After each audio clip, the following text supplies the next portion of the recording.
listeners. This is Professor John Branch from Michigan Ross coming to you for another episode of Breaking Schemas, where we unpack disruption. What is it, and how does it affect the world around us?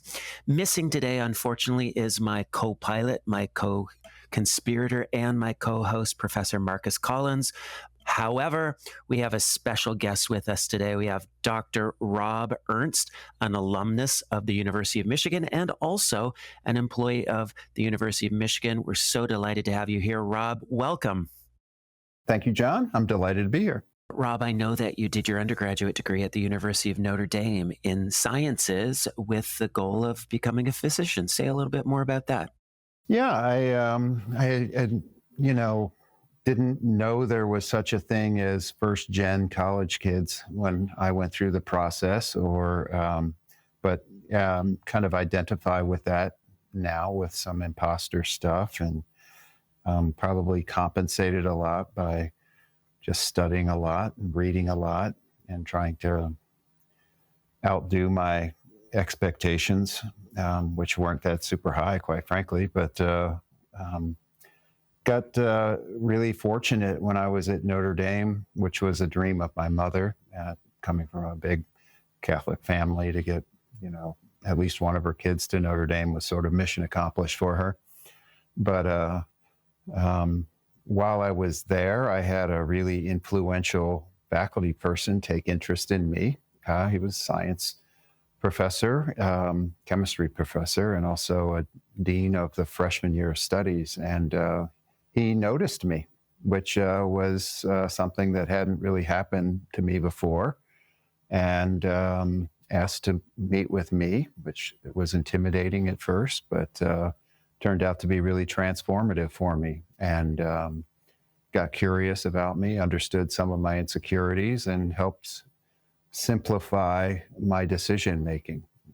Basically helped me understand that my curiosity about science and people would be a good fit, and that I would be well prepared for medical school if that's something that I wanted to do. And being from Michigan at that time, he basically said, don't overthink this, go to Michigan. And it really helped me, to just boil it down to a path that seemed doable. And I know there were probably resources available, but first-generation college kids, I think, are famous for not engaging a little bit. So it really was very, very fortunate for me to get some mentorship early on by an interested faculty person, which I'm really grateful for.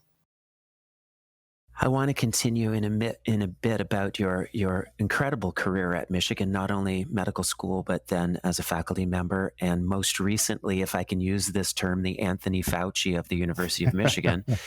But first, I want to go back to this idea of mentorship. I wish that Marcus were here, because Marcus in grade 7 flew off to Sweden. Now, for those of you who don't know, Marcus is African-American from inner city Detroit. And I asked him, how does this kid from inner city Detroit end up flying for a 1-month stay in Sweden?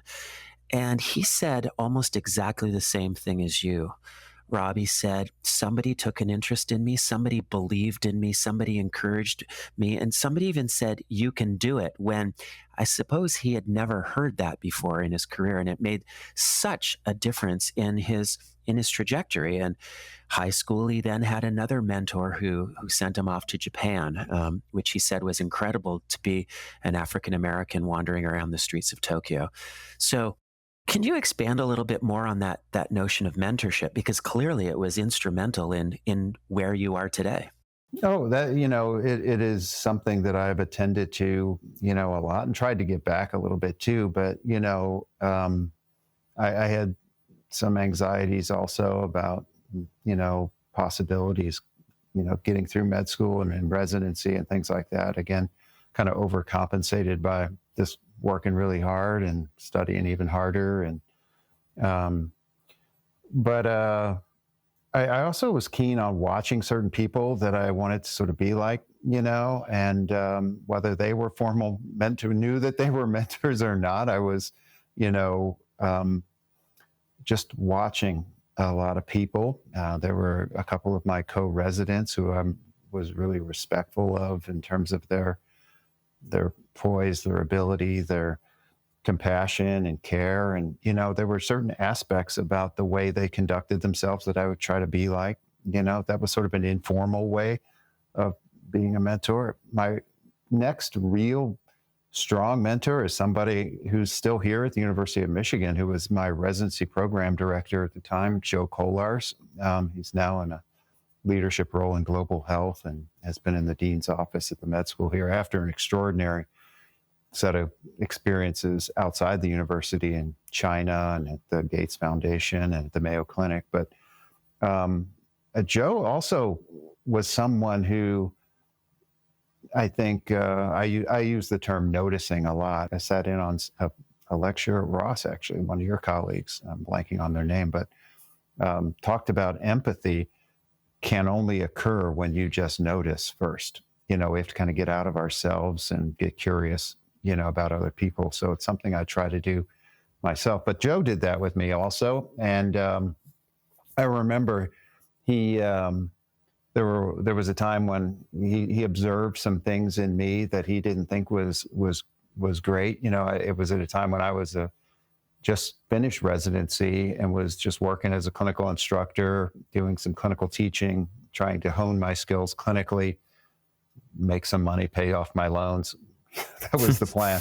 And, at the time, the leadership was turning over and there was a real interest in bolstering the research investigator pathway. And there was a number of incentives in place for writing grants and things like that. That wasn't what I was doing. And there was a cohort of some of us who got really bunchy about that and vocal. And, I found myself sort of gravitating towards that. And Joe kind of saw that and said, he wanted to have a meeting with me. And I was so appreciative of this. And after the fact, he said, in a skillful way, said, you don't seem yourself, and, you ought to try to be a little different than what you're seeing out there. And I got it right away, and then later there was a time when, he left soon after that and set me up in residency in a leadership role at the residency program. And I had only been out of the residency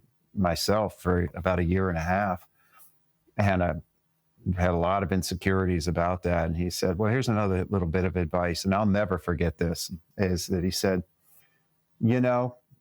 my belief is that if you've got a really great opportunity and you don't feel like you're ready for it, take it. So I don't know if he was talking about that more generally or about he was just trying to say that I was actually more ready than I thought I was. But I actually have kind of behaved that way in a number of other capacities throughout and tried to,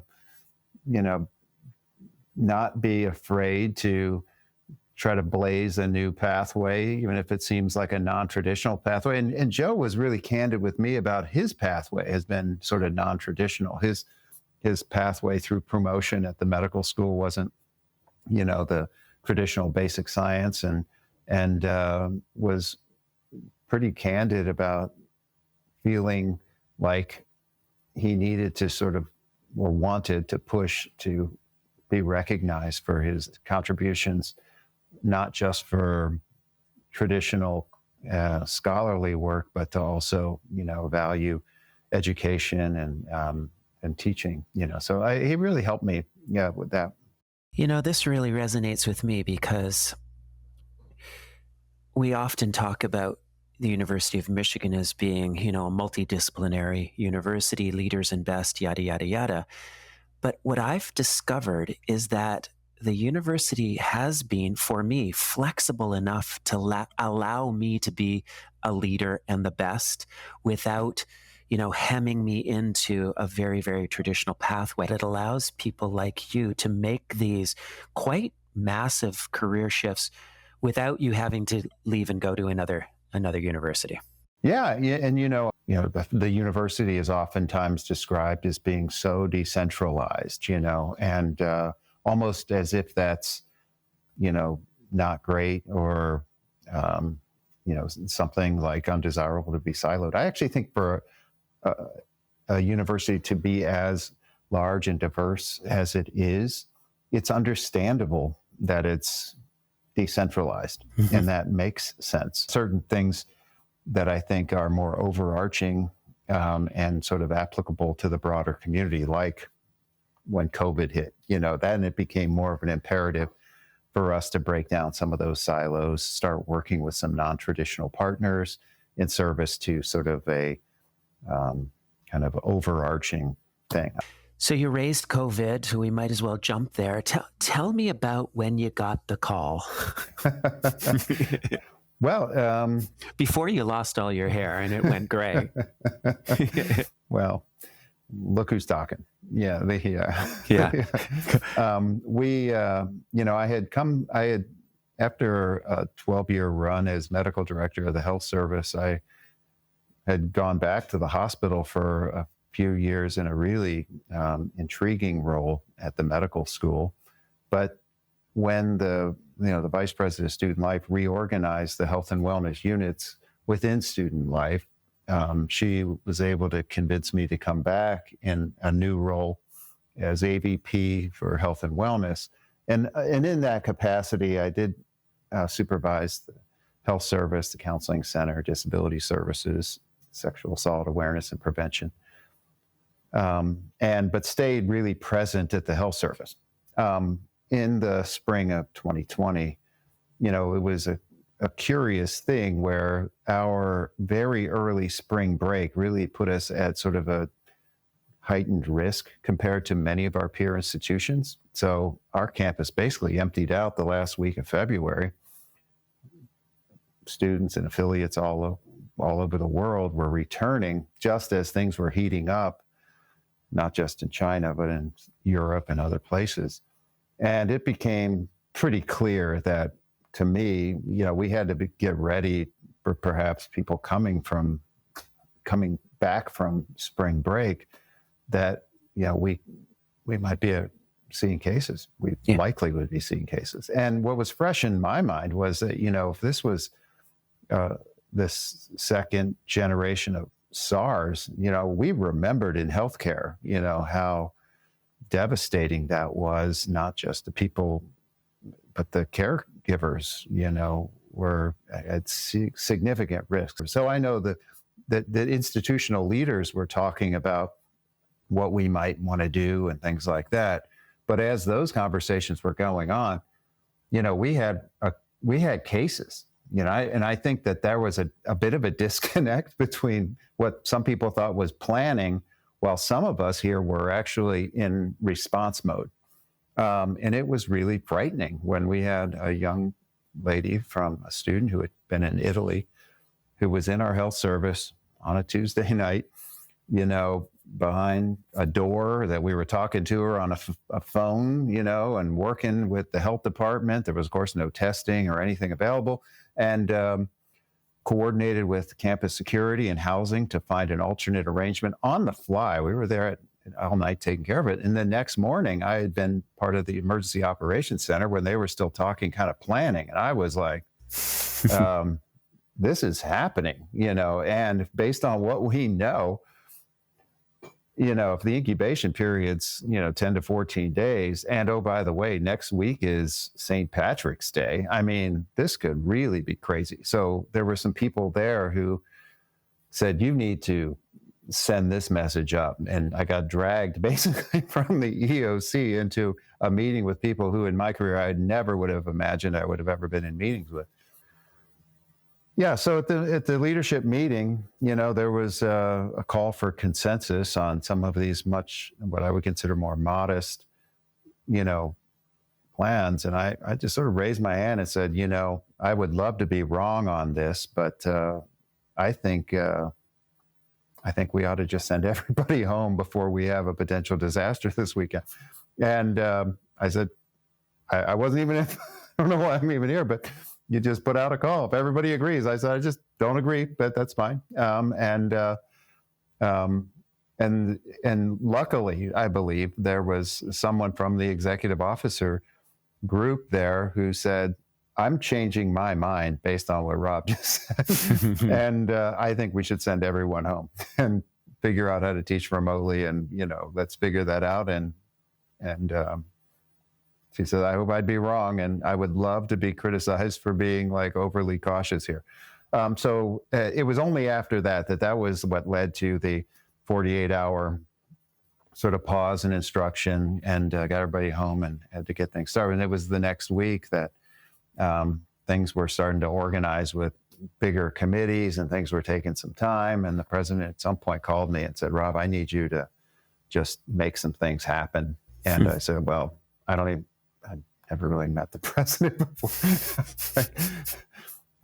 He's like, you just tell me what you need and you can have all the people you need. We just, he was, I actually think, really concerned that the really big committee structures would not possibly get enough things in place for us to, repopulate the campus and do some things. And he was actually really good about saying, I'm going to set this up as an 18-month appointment for you, which at the time sounded so long, but of course didn't even seem long enough now. But we organized a team of folks who were really quite committed, and we were meeting twice weekly, and all at a bunch of other times, and the group really stayed together, and we still have almost the same team that we started with. It's been remarkable through that, widely represented across academic affairs groups and infrastructure units, regional campuses, hospital infection prevention. We've really,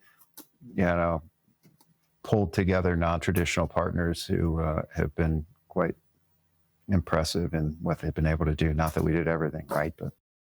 I'll pick up on that last sentence there. If you had to grade yourself, what would you say?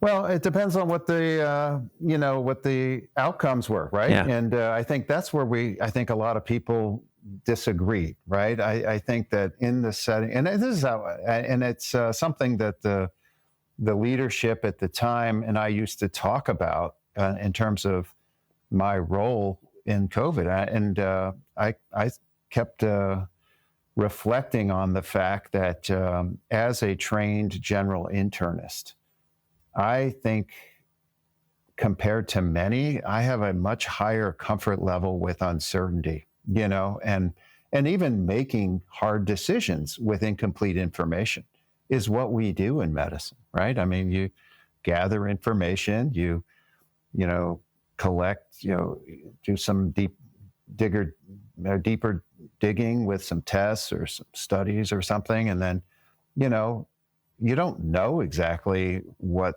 you're up against most of the time or often. And you still make some decisions about, let's try this, whether it's some kind of procedure or medicine or some, non-pharmacologic treatment, and then get back together and see how it's going. Maybe there's some new information and you shift and things like that. And we don't blame ourselves for, not having been able to see the future with incomplete information. And we just trust our experience and our judgment, weighing sort of risks and benefits. And that's just how we behave. And I have a really high comfort level in, practicing that way. And was the course through COVID. And yet other people were just craving certainty and, latching on to outcomes like, how many cases versus how many tests we were doing and a bunch of other things. But for me, really the most important thing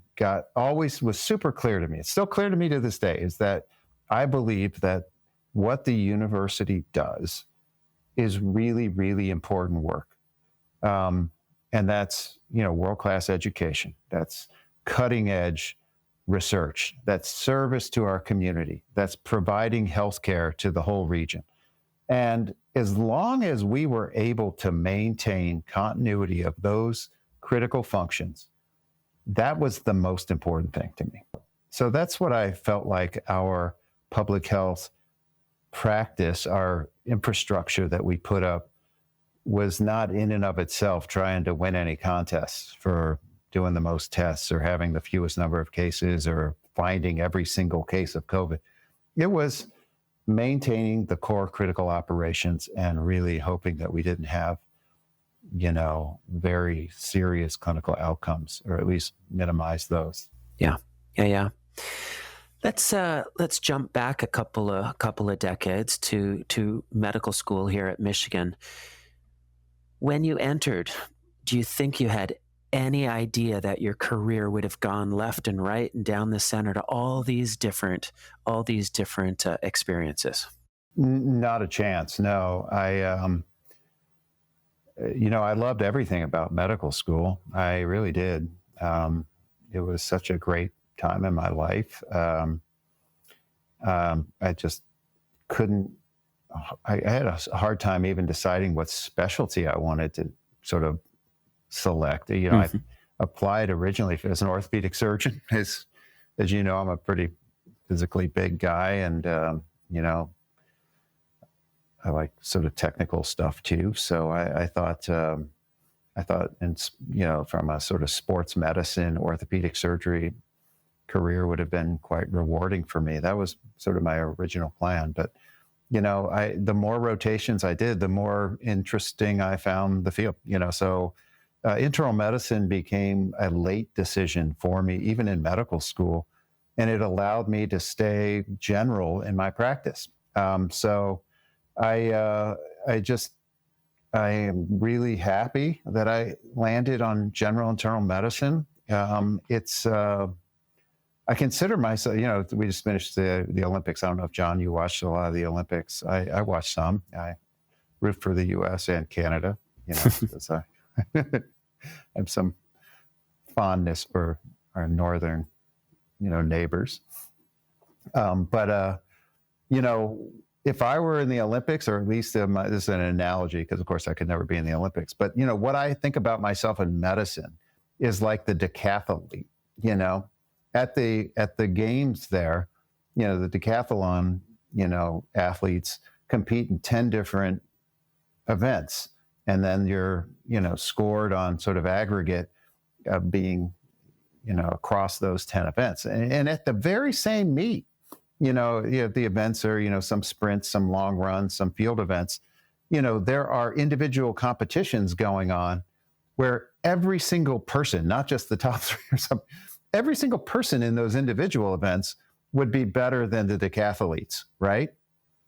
But I don't know if the pole vaulter individual events would be able to run as fast, probably, right? So I like that idea of being able to be really good at a lot of different things, even though I'm not the best at anything. Hmm.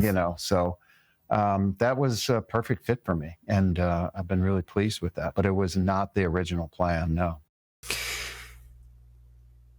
You're, you're not the only alumnus of the medical school who has gone on to do let's call it non-traditional medical career, like not doctoring all day long. Mm-hmm.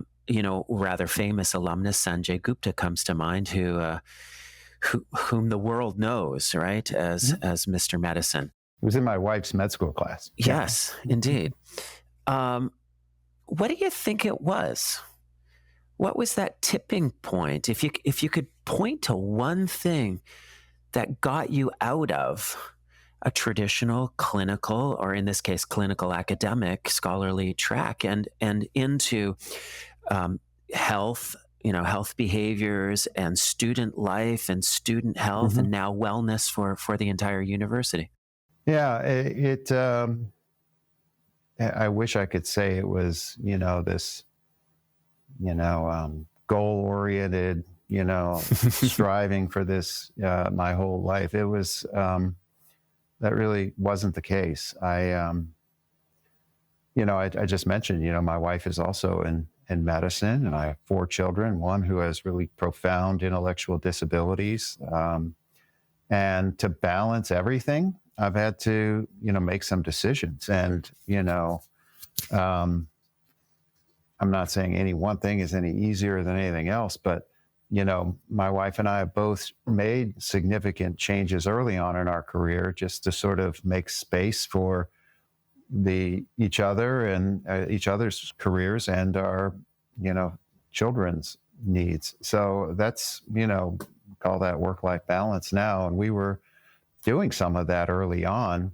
And, particularly with, our daughter has really bad seizure disorders, so, we found that it actually became almost impossible for us to manage that while we were both seeing patients at the same time, because the one thing we don't shut down is our clinical work unless we really have to. But the last thing that we would shut down would be our clinical work. I understand how we're both very respectful of our patients' time and our commitment to showing up there. And so if we tried to come up with a model, this is pretty, close to the ground. It doesn't sound super purposeful from a professional standpoint, but, our early on goal was not being in clinic at the same time, so we had this very sort of complex grid that basically made it easy for us when the schools called and said that our daughter was having a seizure, who was going to be the, break away and get there as fast as they could. Because you always cancel a meeting, but you can't, walk away from patient care as easily. Yeah. We're going to do a looking back and then a looking forward. Looking back, what's been the most rewarding position in your multi-position career?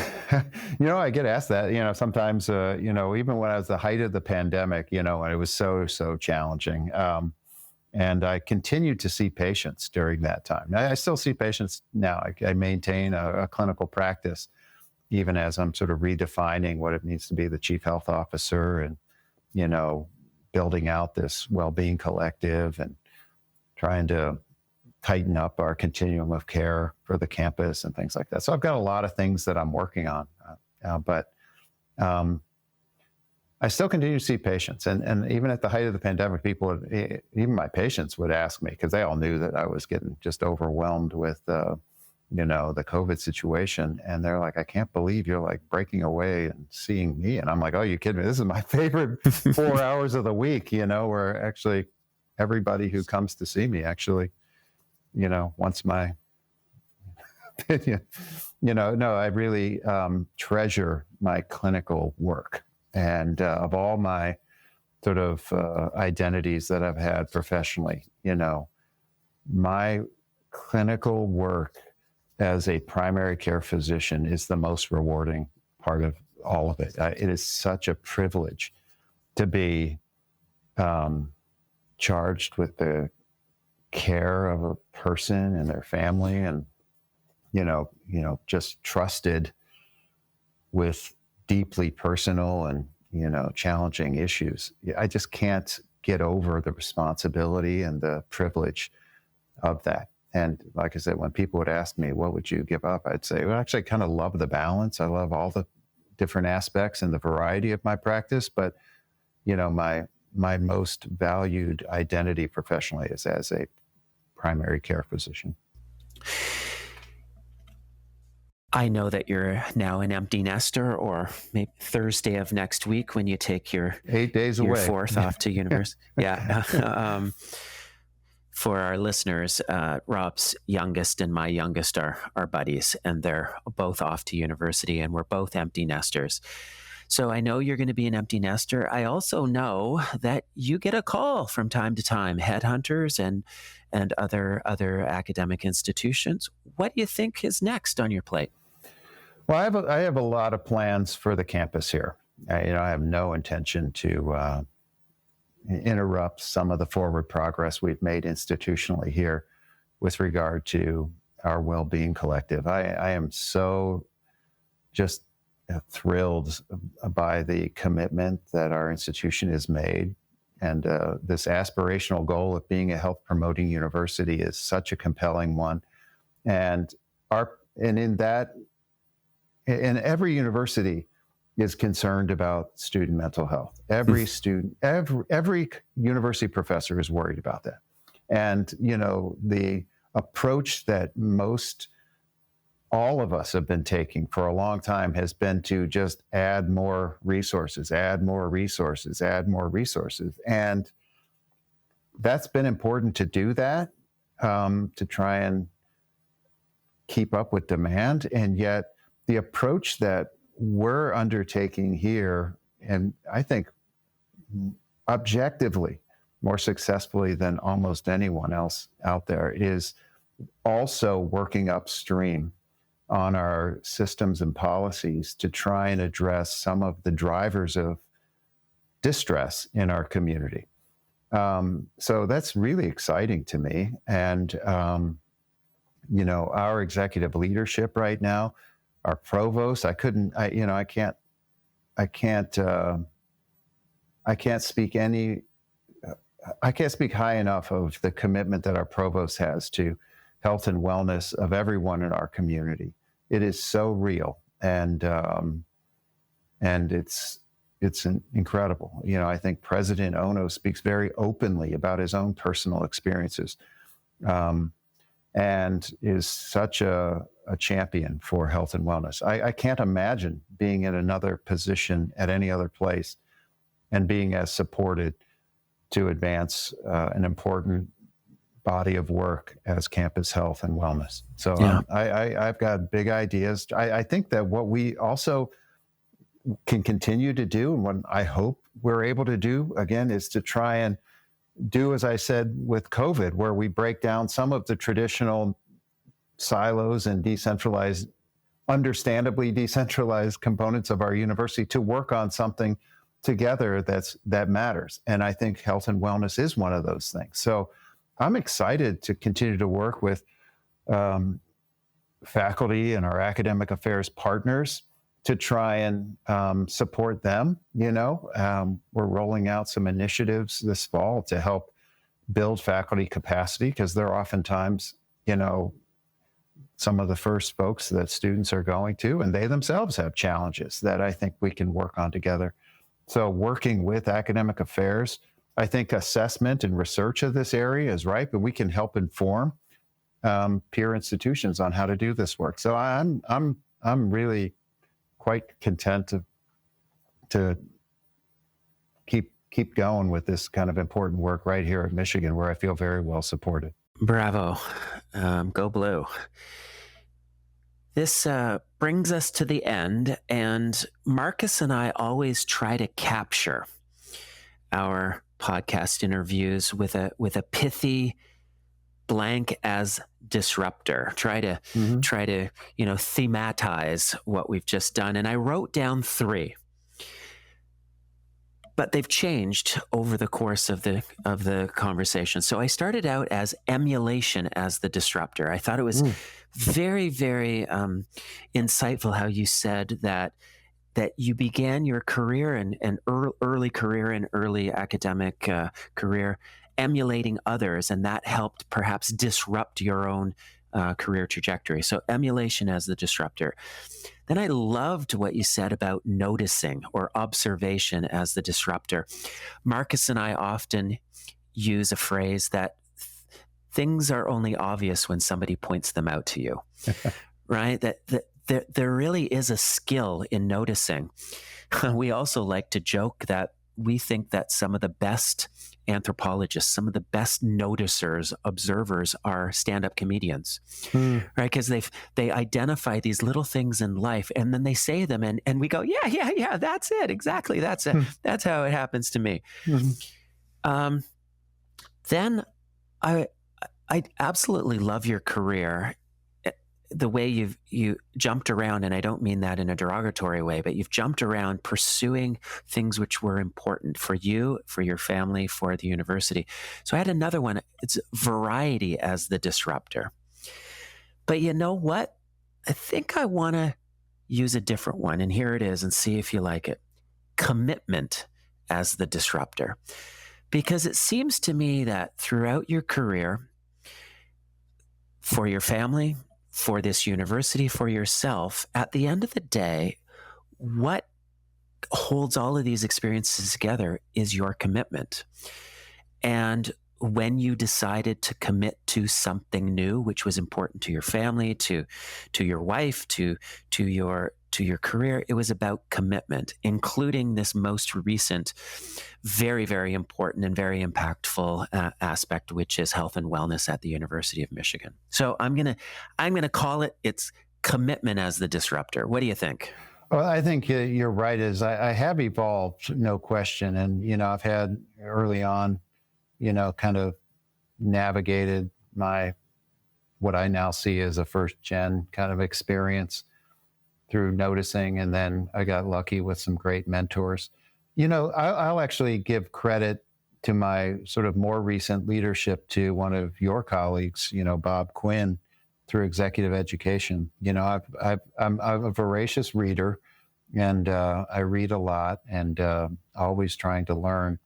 And, in terms of studying leadership, I actually don't believe there are born leaders or natural leaders or any one even natural leadership style or better leadership style. I think effective leaders, become capable of providing the amount of or the type of leadership that is called for in a given situation.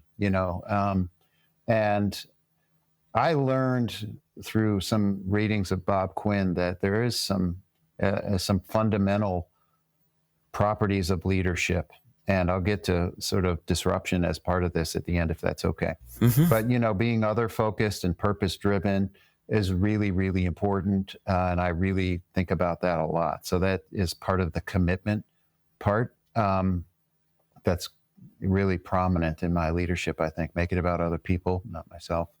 And then really being flexible with plans and being able to, receive input from a range of different, sources. And then, as he would say, build the bridge as you walk on it. Know where you're going, but, not be committed to any one kind of pathway.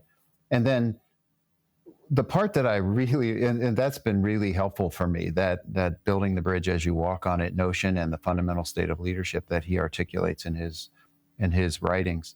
But I also really identify a lot with his book, Deep Change, where if you're trying to solve a problem, an incrementalist approach at complex problems is oftentimes exactly the wrong thing to do.